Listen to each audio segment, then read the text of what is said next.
in a number of ways for people that this is how the phone call went, and yet there is concern. There is. I don't think he ignored the advice. Let me make it even simpler. Let me couple this with the conversation he had about trade with the Canadian Prime Minister, Justin Trudeau, where it's clear that the president didn't have a knowledge of what the trade relationship was with the Canadians because he told us he made it up.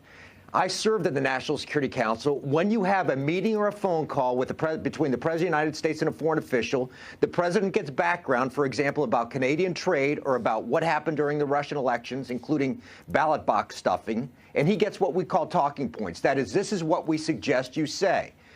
Based on those two experiences, the Canadian Prime Minister and the fact that he didn't appear to know what the package was, what the materials were provided by his staff, I don't think he reads any of this stuff. I mean, as a National Security Council staffer, you want to bang your head against the wall. It's not that hard. You get half a page of stuff that says, tell the Russian president, you know, you won, but it was a little bit of an ugly election. Tell him you don't like him meddling in the elections, and then tell him, hey, our closest ally is UK. We stand with them as they investigate Russian potential or attempted murder of a former spy on UK soil. He didn't read any of this stuff, just as he didn't read it when he was talking to Justin Trudeau. Well, look. Also, you know, the president wants to talk about the Mueller investigation. He can. He's not going to convince anybody that it's illegitimate, except people who are already predisposed to believing anything that he says. Yeah. On this one, though, what Phil was just talking about with Putin, he can help shed some light. That's why I asked early in the show, the president should tell us. He should tweet about why he's so insistent on being generous in his relationship with Vladimir Putin. The response from the White House, well, you know, we just passed the sanctions. They didn't want to deal with executing those sanctions. They've been on the desk for months. He would have acted much faster, like they are in North Korea and other places where they want to act. Why does he keep doing this with Putin? If only, just look at raw politics. It's a bad look for him to coddle someone that everybody believes you have to keep at arm's length. I mean, particularly as the head, I mean, obviously as the leader of the country, but particularly as the head of the Republican Party.